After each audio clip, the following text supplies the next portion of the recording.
मैं विष्णु गोपाल, हिंदी अध्यापक, mother Athena school, Badaun. प्यारे बच्चों, आज हम आपकी कक्षा 7 की हिंदी की पाठ्य पुस्तक वसंत का 14वां पाठ आपको पढ़ाने जा रहे हैं। पाठ का नाम है खान पान की बदलती तस्वीर। खान पान की बदलती तस्वीर, इस पाठ के अंतर्गत आप देखेंगे लेखक द्वारा ये एक निबंध लिखा गया है और प्रयाग शुक्ल नई कविता के प्रमुख कवि हैं। इनकी कविता में नई कविता की सभी विशेषताएं देखी जा सकती हैं। ये एक दिन है प्रयाग शुक्ल का प्रसिद्ध काव्य संग्रह है। प्रस्तुत निबंध में लेखक ने हमारे खान पान की शैली में होने वाले बदलाव यानी परिवर्तन और उसके सकारात्मक एवं नकारात्मक पहलुओं पर चर्चा की है। लेखक ने खान पान में तेजी से जगह बना रहे फास्ट फूड के प्रयोग पर भी विचार करने की सलाह दी है। निबंध में बताया गया है कि स्थानीय व्यंजनों की गुणवत्ता में कमी आई है और इनके पुनरुद्धार की आवश्यकता है। तो प्यारे बच्चों, इस खान पान की बदलती तस्वीर पाठ में हम इन सभी बातों पर चर्चा करेंगे। आइए विस्तार से इस पाठ को समझते हैं और पढ़ते हैं कि पिछले 10-15 वर्षों में हमारी खान पान की संस्कृति में एक बड़ा बदलाव आया है। आपने देखा होगा कि अब से 15-20 वर्ष पूर्व हम अपने खान पान को किस तरह से रखते थे, कितना शुद्ध भोजन होता था, कितना पौष्टिक होता था। हम चूल्हे की बनी हुई रोटियां चूल्हे पर, पतीली पर और भगोने में लेप लगे हुए दाल और सब्जियां जब खाते थे तो घबे में सिकी हुई रोटियों का आनंद ही कुछ और होता था। परंतु आज वो सब हमसे कोसों दूर हो गए हैं। लगता जैसे कि वो एक सपना था, लौट करके अब वापस नहीं आएगा। यद्यपि गांव-गांव में आज भी यदा कदा कभी कभी आपको देखने को मिल जाता है कि चूल्हे पर रोटियां सिकती है। तो ये जो परिवर्तन हुआ है संस्कृति में, एक बड़ा बदलाव आया है। इडली, डोसा आज का जो भोजन है, बड़ा, सांभर, रसम अब केवल दक्षिण भारत तक सीमित नहीं है, ये उत्तर भारत के भी हर शहर में उपलब्ध हैं। और अब तो उत्तर भारत की ढाबा संस्कृति लगभग पूरे देश में फैल चुकी है। ढाबों पर भोजन करना, है ना। तो जो ढाबा संस्कृति है, ये पूरे उत्तर भारत में अपने पैर जमा चुकी है। अब आप कहीं भी हों, उत्तर भारतीय रोटी, दाल, साग आपको मिल ही जाएंगे। फास्ट फूड, तुरंत भोजन का चलन भी बड़े शहरों में खूब बढ़ा है। इस फास्ट फूड में बर्गर, नूडल्स जैसी कई चीजें शामिल हैं। एक जमाने में कुछ ही लोगों तक सीमित चाइनीज नूडल्स अब संभवतः किसी के लिए अजनबी नहीं रहे हैं। एक जमाने में था कि कुछ लोगों को ये चीजें मिल पाती थीं, लेकिन अब तो विवाह शादियों में, विभिन्न अवसरों में, कहीं भी किसी प्रकार के आप देखते हैं, बहुत अच्छे प्रकार के जो विवाह होते हैं उनमें इन सभी प्रकार की जो भोज्य पदार्थ हैं उनका आपको देखने को मिलेगा और आपको वो प्राप्त हो जाएंगे सब। तो इतना प्रचलन इनका बड़ा है फास्ट फूड का।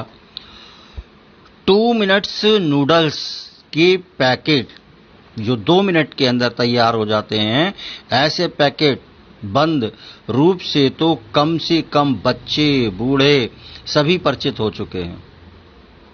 इसी तरह नमकीन के कई स्थानीय प्रकार अब तक भले मौजूद हों, लेकिन आलू चिप्स के कई विज्ञापित रूप तेजी से घर घर में अपनी जगह बनाते जा रहे हैं। कोई भी चीज आप देख लीजिए, आज कोई भी चीज ऐसी नहीं है जो पैकेटों में बंद होकर के नहीं आ रही है, जो सील होकर के नहीं आ रही है। आप सूखी पदार्थों से लेकर रस युक्त पदार्थों तक के तमाम प्रकार के भोज्य पदार्थ पैकेटों के माध्यम से प्राप्त कर सकते हैं, ग्रहण कर सकते हैं और उनका आनंद ले सकते हैं। गुजराती ढोकला, गाठिया भी अब देश में कई हिस्सों में स्वाद लेकर खाए जाते हैं। गुजराती ढोकला, गाठिया भी अब देश के कई हिस्सों में स्वाद लेकर खाए जाते हैं और बंगाली मिठाइयों की केवल रस भरी चर्चा ही नहीं होती, वे कई शहरों में पहले की तुलना में अधिक उपलब्ध हैं। यानी स्थानीय व्यंजनों के साथ ही अब अन्य प्रदेशों के व्यंजन पकवान भी प्रायः हर क्षेत्र में मिलते हैं। आप किसी भी स्थान में, भारतवर्ष के किसी भी स्थान पर, कहीं भी, किसी राज्य में, किसी प्रदेश में, किसी प्रांत में आप चले जाएंगे, आपको लगभग हर प्रांत की संस्कृति और सभ्यता से भरे हुए भोज्य पदार्थ आपको मिल जाएंगे। तो और मध्यम वर्गीय जीवन में भोजन विविधता अपनी जगह बना चुकी है। कुछ चीजें और भी हुई हैं, मसलन अंग्रेजी राज तक जो ब्रेड केवल साहबी ठिकानों तक सीमित थी, वह कस्बों तक पहुंच चुकी है और नाश्ते के रूप में लाखों करोड़ों भारतीय घरों में सेंकी तली जा रही हैं। खान पान की इस बदली हुई संस्कृति से सबसे अधिक प्रभावित नई पीढ़ी हुई है, जो पहले के स्थानीय व्यंजनों के बारे में बहुत कम जानती है, पर कई नए व्यंजनों के बारे में बहुत कुछ जानती है।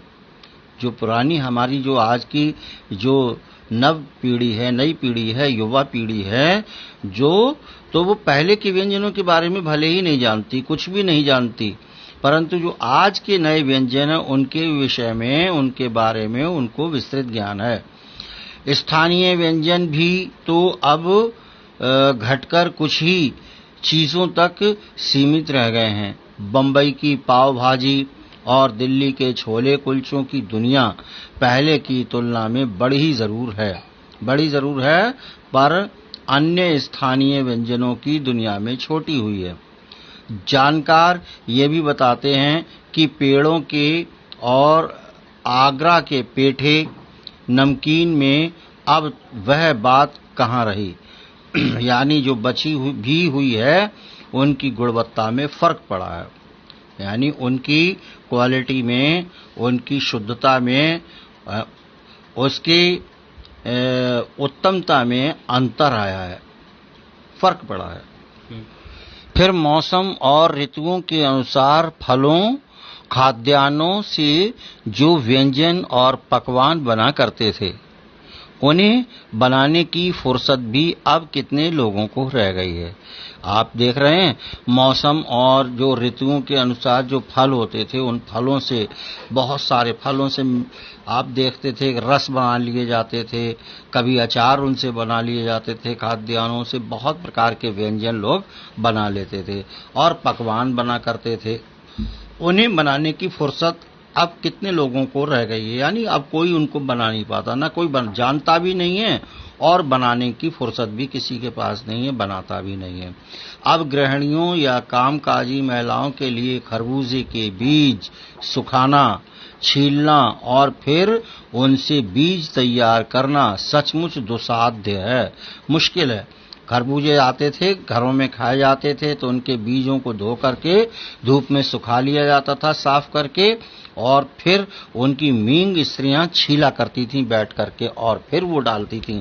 परंतु अब आप देखें कि इतनी फुर्सत किसी के पास नहीं है, कोई नहीं करता, सीधे खरबूजे खा करके बीज उनके ऐसे ही फेंक दिए जाते हैं। बाजार से हम उनको महंगी कीमत पर खरीद लेते हैं।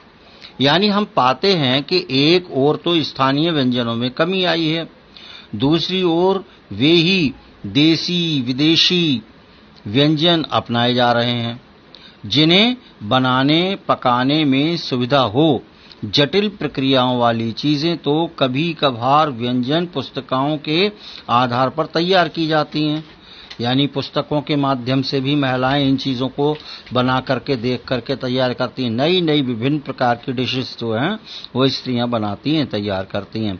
अब शहरी जीवन में जो भागम भाग है उसे देखते हुए ये स्थिति स्वाभाविक लगती है।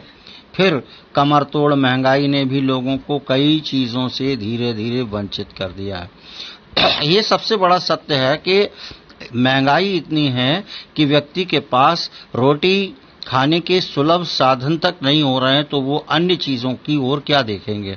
उनको वो चीजें मिल भी नहीं पाती हैं जिससे वो वंचित रह जाते हैं, उनको वो चीजें प्राप्त नहीं होती। तो आप देख रहे हैं कि शहरी जीवन में जो भागम भाग है उसे देखते हुए यह स्थिति स्वाभाविक लगती है। फिर कमर तोड़ महंगाई ने भी लोगों को कई चीजों से धीरे धीरे वंचित कर दिया है। प्यारे बच्चों, जिन व्यंजनों में बिना मेवों के स्वाद नहीं आता, उन्हें बनाने पकाने के बारे में भला कौन 4 बार नहीं सोचेगा।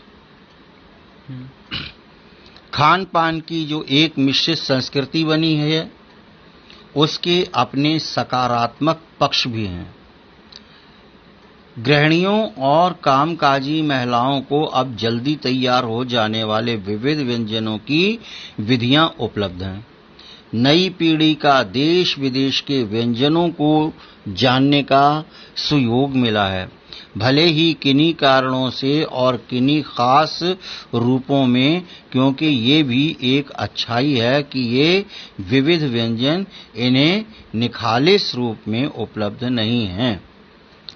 आजादी के बाद उद्योग धंधों, नौकरियों, तबादलों का जो एक नया विस्तार हुआ है। आजादी के बाद जो नौकर पेशा लोग हैं तो वो एक स्थान से दूसरे स्थान पर नौकरियां करते हैं, उनके ट्रांसफर हो जाते हैं, तबादले हो जाते हैं, और उद्योग धंधों आदि का जो एक नया विस्तार हुआ है उसके कारण भी खान पान की चीजें एक प्रदेश से दूसरे प्रदेश में पहुंची हैं।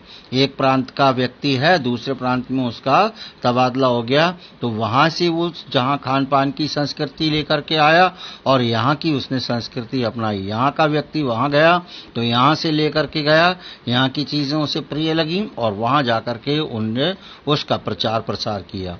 बड़े शहरों के मध्यम वर्गीय स्कूलों में जब दोपहर के टिफिन के वक्त बच्चों के टिफिन डिब्बे खुलते हैं तो उनसे विभिन्न प्रदेशों के व्यंजनों की एक खुशबू उठती है।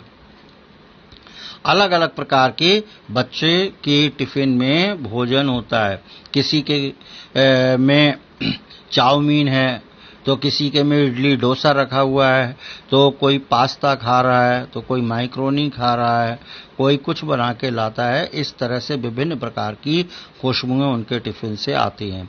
हम खान पान से भी एक दूसरे को जानते हैं। इस दृष्टि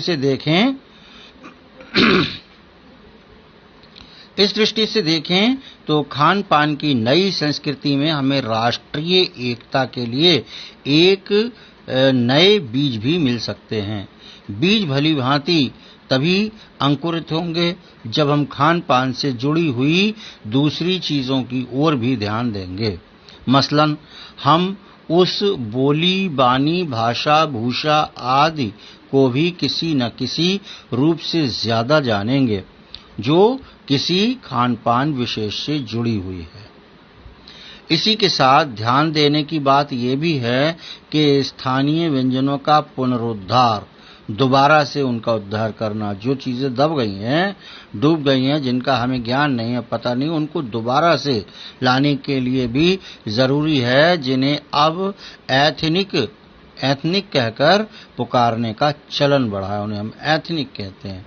ऐसे स्थानीय व्यंजन केवल 5 सितारा होटलों के प्रचारार्थ नहीं छोड़ दिए जाने चाहिए। 5 सितारा होटलों में वे कभी कभार मिलते रहें, पर घरों बाजारों से गायब हो जाएं तो ये एक दुर्भाग्य ही होगा। यानी जो ऐसी इस प्रकार की बड़ी बड़ी चीजें हैं वो 5 सितारा होटलों में ही हमको प्राप्त होंगी और घरों से उन चीजों का प्राप्त करना हमें दुर्लभ होगा। अच्छी तरह बनाई पकाई गई पूड़ियां, कचौड़ियां, जलेबियां भी अब बाजारों से गायब हो रही हैं। मौसमी सब्जियों से भरे हुए समोसे भी अब कहाँ मिलते हैं। उत्तर भारत में उपलब्ध व्यंजनों की भी दुर्गति हो रही है। पहले जो उत्तर भारत में हमारे यहाँ विभिन्न प्रकार की चीजें घरों में भी बनाई जाती थीं, वो भी जबे जैसे घरों में बनाना, खीर घरों में बनाना, विभिन्न प्रकार की चीजों से लौकी की लौंज घर में बनाना और बहुत सारी चीजों को बनाना, पकवान बनाना इत्यादि, ये सब आज के समय में विलुप्त होते जा रहे हैं फास्ट फूड के समूह। अचरज नहीं कि पहले उत्तर भारत, अचरज का मतलब आश्चर्य, कोई ताज्जुब नहीं है कि पहले उत्तर भारत में जो चीजें गली मोहल्लों की दुकानों में आम हुआ करती थीं, यानी गली मोहल्ले की दुकानों में अधिकतर मिल जाया करती थी, उन्हें अब खास दुकानों में तलाशा जाता है। जो बड़ी विशेष दुकानें होती हैं उन चीजों गली मोहल्लों में या छोटी दुकानों पर उन चीजों का मिलना आज के समय में दुर्लभ हो गया है। ये भी एक कड़वा सच है कि कई स्थानीय व्यंजनों को हमने तथाकथित आधुनिकता के चलते छोड़ दिया है।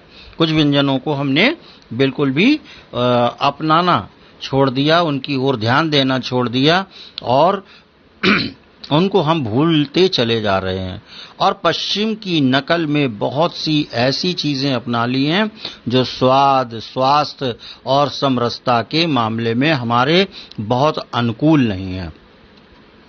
उनका हमको स्वास्थ्य लाभ भी नहीं मिलता, उनसे हमको हानि भी होती है। इस प्रकार के भोजन भी हैं जिनसे हमको स्वास्थ्य लाभ नहीं होता है और हमारा शरीर भी अस्वस्थ होता है, जिनका हमारे शरीर पर दुष्प्रभाव भी पड़ता है। हो ये भी रहा है कि खान पान की मिश्रित संस्कृति में हम कई बार चीजों का असली और अलग स्वाद नहीं ले पा रहे हैं। अक्सर प्रीति भोजों और पार्टियों में एक साथ ढेरों चीजें रख दी जाती हैं। आप देखते हैं कि काउंटर्स लगे होते हैं, लाइन से सभी प्रकार की न जाने कितनी चीजें होती हैं और हम लोग उन पर टूट पड़ते हैं और उनका स्वाद क्या हो जाता है, गड्ढ-मड्ढ होता रहता है, सब इधर का उधर उसके सब मिलता रहता। एक प्लेट में, छोटी सी प्लेट में हम सारा का सारा सामान इकट्ठा कर लेते, ले लेते हैं, फिर उनका हमें वो टेस्ट भी प्राप्त नहीं होता। खान पान की मिश्रित या विविध संस्कृति हमें कुछ चीजें चुनने का अवसर देती हैं, हम उसका लाभ प्रायः नहीं उठा रहे हैं। जो खान पान की चीजें, कुछ चीजें जो अच्छी हैं, जो हमें नहीं मिलती हैं या फिर जिनको हमें पसंद करना चाहिए, उन चीजों का अवसर हमको मिलता है, देते हैं कि हम उन चीजों का लाभ लें। हम उनका लाभ प्रायः नहीं उठा पाते।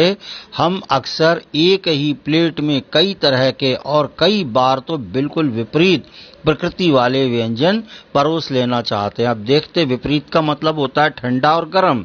हमने उसी में रसगुल्ला भी ले लिया ठंडा और हमने गर्म रसगुल्ला भी ले लिया, आइसक्रीम भी हमने उसी में रख ली है और गाजर का हलवा भी हमने ले लिया है।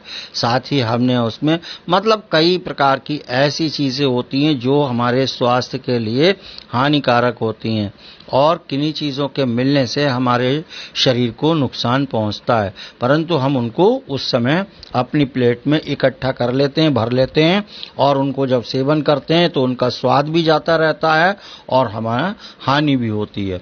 यही कारण है कि घर लौटते लौटते कई बार हम अस्वस्थ हो जाते हैं, बीमार हो जाते हैं, उल्टियां होने लगती हैं, दस्त होने लगते हैं और ऐसा भोजन करके आते हैं तो हमें कई बार डॉक्टर की शरण में जाना पड़ता है। हम उसका लाभ प्रायः नहीं उठा रहे हैं।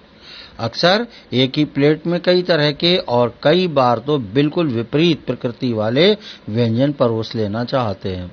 इसलिए खान पान की जो मिश्रित माने मिली हुई, विविध माने अलग अलग प्रकार की जो संस्कृति बनी है और लग यही रहा है कि यही और अधिक विकसित होने वाली है। विकसित माने इसका विस्तार होने वाला है, प्रचार हो रहा है, तो ये अधिक विकसित लोग इस चीज को ज्यादा अपना रहे हैं। आज की पीढ़ी इसको अधिक पसंद कर रही है, तो उसे तरह तरह से जांचते रहना जरूरी है। आवश्यक है कि हम उसकी जांच पड़ताल करें और ये देखें कि कौन सी चीजें हमारी नुकसान की हैं, कौन सी चीजें हमारे फायदे की हैं, किन चीजों को हमें किसके साथ खाना चाहिए और किन के साथ नहीं खाना चाहिए। प्यारे बच्चों, प्रयाग शुक्ल के इस निबंध के उपरांत आपका ये पाठ समाप्त हो रहा है। आपने इसमें खाने और पीने की संस्कृति के मिली जुली जो सभ्यता है उसके बारे में सीखा। आइए अब हम प्रश्न उत्तर की ओर चलते हैं। प्यारे बच्चों, इस पाठ के प्रश्न उत्तर हम देख रहे हैं। खान पान की बदलती तस्वीर के प्रश्न अभ्यास से प्रश्न संख्या 1, खान पान की मिश्रित संस्कृति से लेखक का क्या मतलब है? अपने घर के उदाहरण देकर इसकी व्याख्या कीजिए। उत्तर है, खान पान की मिश्रित संस्कृति से लेखक का तात्पर्य हमारे भोजन और खान पान तथा उससे संबंधित प्रणालियों में देशी विदेशी सभी प्रकार के व्यंजनों के मिल जाने से निर्मित उनके रूप से है। यदि हम अपने घरों का उदाहरण लें तो यदि हम उत्तर भारतीय हैं और हमारे घरों में उपमा, सांभर, इडली, डोसा आदि बनते हैं, और यदि हम दक्षिण भारत के हैं तथा हमारे घरों में चावल, दाल, खिचड़ी आदि बनते हैं, तो ये खान पान की मिश्रित संस्कृति का ही असर है। इसके कारण एक प्रदेश में प्रचलित व्यंजन दूसरे प्रदेशों के लोगों की खान पान और तत्संबंधी रुचि की परिधि में आ जाते हैं। प्रश्न संख्या 2 देखिएगा। खान पान के बदलाव के कौन कौन से फायदे हैं? फिर लेखक बदलाव को लेकर चिंतित क्यों है? उत्तर देखिए, खान पान के बदलाव के निम्नलिखित फायदे हैं। नंबर 1, एक प्रांत की संस्कृति का दूसरे प्रांत की संस्कृति से मिलना। नंबर 2, राष्ट्रीय एकता को बढ़ावा मिलना। नंबर 3, बच्चों व बड़ों को मनचाहा भोजन मिलना।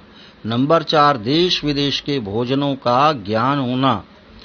नंबर 5, गृहिणियों व कामकाजी महिलाओं को जल्दी तैयार होने वाले व्यंजनों की जानकारी होना। नंबर 6, स्वास्थ्य, स्वाद व समरसता के आधार पर भोजन का चयन कर पाना। खान पान के बदलाव से होने वाले फायदे के बावजूद लेखक इस बात को लेकर इसलिए चिंतित है क्योंकि उसका मानना है कि खान पान की संस्कृति को लेकर नुकसान भी हो रहे हैं, जो निम्नलिखित हैं। नंबर 1, स्थानीय व्यंजनों का चलन कम होता जा रहा है। आज की नई पीढ़ी को स्थानीय व्यंजनों के बारे में बिल्कुल जानकारी ही नहीं है। तीसरा है, खाद्य पदार्थों में शुद्धता की कमी होती जा रही है। उत्तर भारत में मिलने वाले व्यंजनों की तो दुर्गति ही होती जा रही है। प्रश्न संख्या 3 देखेंगे। खान पान के मामले में स्थानीयता का क्या अर्थ है? उत्तर, खान पान के मामले में स्थानीयता का यह अर्थ है कि विशेष स्थान के खाने पीने का विशेष व्यंजन जिसका प्रचलन दूर दूर तक है, जैसे मुंबई की पाव भाजी, दिल्ली के छोले कुलचे, मथुरा के पेड़े व आगरा का पेठा व नमकीन आदि। पहले स्थानीय व्यंजनों का अत्यधिक चलन था। हर प्रदेश में किसी न किसी विशेष स्थान का कोई न कोई व्यंजन अवश्य प्रसिद्ध होता था, लेकिन आज खान पान की मिश्रित संस्कृति ने लोगों को खाने पीने के व्यंजनों में इतने विकल्प दे दिए हैं कि स्थानीय व्यंजन प्रायः लुप्त होते जा रहे हैं। आधुनिक पीढ़ी तो इनसे पूरी तरह अनभिज्ञ है। अनभिज्ञ का मतलब होता है जानती ही नहीं है, उससे अनजान है। दूसरी ओर महंगाई बढ़ने के कारण इन व्यंजनों की गुणवत्ता में कमी होने से भी लोगों का रुझान इस ओर कम होता जा रहा है। जिसकी गुणवत्ता कम हो रही है उसका उधर से रुझान भी कम हो रहा है। गृह कार्य का प्रश्न संख्या 1 देखिएगा। नीचे दिए गए शब्दों का अपने वाक्यों में प्रयोग कीजिए। सीना पिरोना, भला बुरा, चलना फिरना, लंबा चौड़ा, कहा सुनी, घास फूस। इन वाक्यों को अपने शब्दों में प्रयोग कर दीजिए। प्रश्न संख्या 2, आपको किस प्रकार का भोजन प्रिय है और क्यों, उसके बारे में लिखिए। कौन सा भोजन आपको प्रिय है और क्यों प्रिय है उसका भी कारण आपको लिखना है। प्रश्न संख्या 3 में देखेंगे कुछ अन्य प्रांतों के भोजनों के नाम लिखिए। कुछ प्रांत हैं जहाँ के भोजन हैं आपने पुस्तक में पढ़े हैं, उनके नाम लिख दीजिए। क्या वे आपको प्रिय हैं? यदि प्रिय हैं तो क्यों प्रिय हैं, किस प्रांत का कौन सा भोजन आपको सबसे अधिक प्रिय है, इसके विषय में भी आप लिखेंगे। किसी एक अन्य प्रांत के भोजन का नाम लिखकर उसके बनाने की विधि लिखिए। इस प्रकार से प्यारे बच्चों आपका ये खान पान की बदलती तस्वीर नामक पाठ समाप्त हुआ है और आपने इसके प्रश्नोत्तरों को भी देखा तथा गृह कार्य का काम भी आपने समझ लिया है। अगली वीडियो में हम आपसे पुनः मिलेंगे। तब तक के लिए जय हिंद, जय भारत।